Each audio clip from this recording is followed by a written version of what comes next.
to our top story. It was an easy decision for our group to make. Very easy decision. Vancouver firefighters don't stand behind their chief and his decision to stop responding to some 911 calls. Vancouver's fire chief wants to see better response time to real emergencies. But firefighters and others worry that some real emergencies might be missed. K2's Joe English has more on the chief's plan and what it could cost you in time and money if you call 911. Joe? Well, that could depend on why you're calling 911. The Vancouver Fire Department makes it to nearly 3/4 of all medical calls within 5 minutes. The city requires that fast of a response. By not responding to the low priority calls, the chief thinks they could bump that rate up closer to 100%.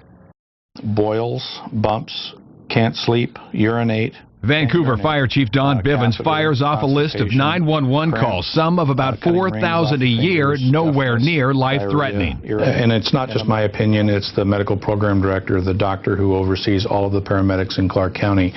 It's his opinion that we can safely not respond to these types of calls. But about 3% of those low-priority calls turn out to be real emergencies. The firefighters union doesn't want to miss a single one. So eliminating these calls doesn't really have much to do with job security. It has a lot more to do with us being able to do the job that we get hired to do and that we love to do. Right now, both the fire department and American Medical Response, the ambulance company, head out on 911 calls.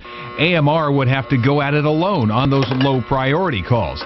An AMR spokesperson says it'll add about 2 calls a day for their crews and shouldn't lengthen the response time.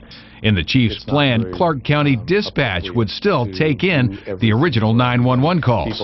The dispatch center will actually walk them through a series of questions that will categorize their call appropriately.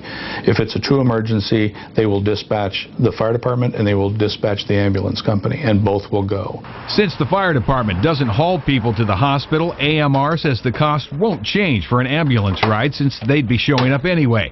And firefighters want their customers to decide if they should be there.